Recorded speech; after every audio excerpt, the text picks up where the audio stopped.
There are two parts to property layout. Part one is the downloadable assets, PNG, PDF, and CSV files that you can download, and we'll get to that in a second. And part two is the schematic layout that you see in Showcase. But before we even get into those parts, let's look at your settings. If you go into Settings, and then you go into Spaces, you can see that property layout is listed right down here, and currently for me it is enabled. What this feature does is either enable or disable property layout for future processed models. So if you've already got existing digital twins in your account that have property layout enabled and you don't want it to be, you'll have to go into each one of those individually and disable it. And I'll show you how to do that in a minute. But for now, let's go ahead and keep this enabled, and then we'll go into all spaces. And as I look at my models in this view, I can see which ones have property layout and a property report as a result, and which ones don't. If you don't have this icon, this model was processed prior to about mid-December 2023, and therefore property layout was not included. I can certainly go ahead and manually add it to any one of these models, therefore generating not only the schematic layout, but also the property report. I'm just going to go ahead into this property report so we can have a quick look. Now all that did was open up the model page and get me directly to the property report tab. If you are on a starter or free plan, you don't have access to the downloadable assets like you see here, but you still will have access to part two, which is the schematic layout that I'll show you in a minute. But back to any plans Pro or higher that do have access to the property reports, you can see here that I have visibility to the layout right here. I can click on any one of these to get a closer look. Click on it again to zoom back out. Let me scroll down so you can see the report here.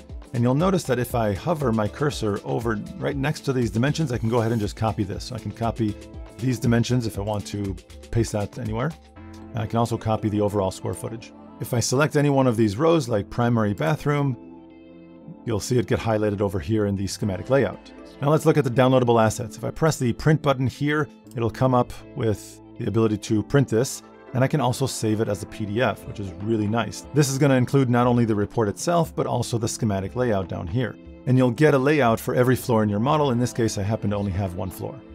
If I download the PNG right over here, it'll just be the schematic layout. And if I come down here to download the CSV, I end up with a CSV of the entire report. Finally, in the little settings icon right over here, I can change my measurement units from imperial to metric or vice versa, and I can toggle whether this layout is presented in Showcase. And this is what I was referring to before. Maybe, generally speaking, I want the property layout to be displayed in most of my digital twins, but just not in this model, so I can do that here. Or as I mentioned before, if I don't want the property layout for this model to be presented in Showcase, but I made the decision in settings after this was processed, I can come here and turn it off manually. All right, now as long as I'm already here, I can go ahead and press Edit Layout. It's no different than pressing Edit and then going into Property Layout. So I'll just go ahead and press Edit Layout.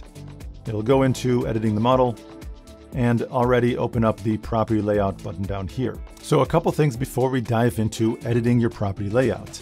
If you are editing a multi-story digital twin, you want to look at a single floor when viewing your property layout. So what I mean by that is this is a multi-story property, and you can see that I have clear visibility of all the walls. If, however, I come down here to the floor selector and look at all the floors, now I can't see any of the walls. But if I come back here and just go to the lower level, for example, I can see all the walls just fine. I can view all the labels and see all the dimensions as long as I'm looking at just this one floor. Also, if you are using property layout with your twin, there's really no sense in using labels as well. You'll notice that the labels feature is right up here, and I can add labels to any one of these rooms. So you can see up here that it's already warning me that I've got labels and property layout enabled. And there's, again, no sense in that because it's going to have the same room labeled twice. So I can either just turn off labels in my settings, I can do that here, or go up to Settings, go into Advanced, and right here it says Room Labels. I can just turn that off. Same thing would have happened had I turned it off from here. So if I just turn Room Labels off, same thing just happened. I still see the room label, but it won't show in Showcase, so my visitors will not be able to see it. If your property layout was generated via our AI Cortex processing engine, then in most cases, it's really going to be pretty good, but you're probably still going to need to make some minor adjustments. And here's how you can go ahead and do that.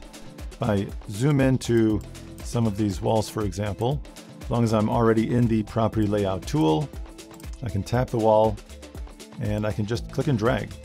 So I want the inside line of this wall to be where the actual wall ends, right here. So I'll put it like that. And that's pretty good. I can also come over here and you can see, in this case, I've got this massive room that is both something like a den, a living room, a kitchen, and everything. And I want to break that up. But it is, as you can see, it's a big room. So we've got this virtually staged, but this is one really big room. There are no walls here separating between this. So what we can do is basically create an invisible wall. So the way you create a wall or an invisible wall is no different. Choose one of these two and just come in here, and I am going to start here.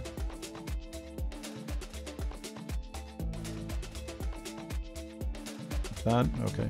So now I've got this room here, and I can rename this, let's say den.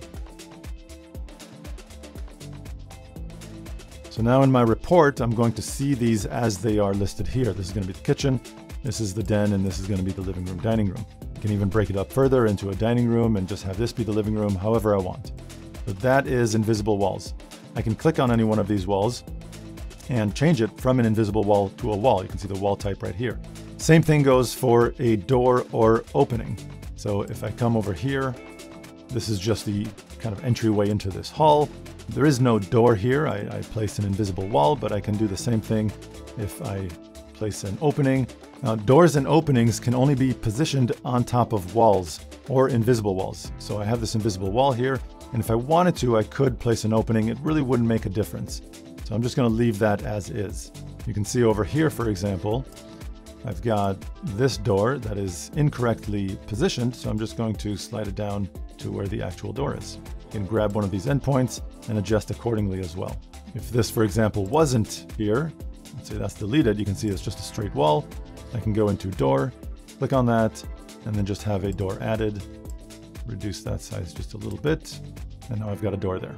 If I don't want the name of these rooms to be, for example, bedroom or any one of these room types, this is really important because the room type, you have basically a finite list of room types that you can choose from. But what if you want this to be named something else? So I choose the room type, in this case, just going to be bedroom.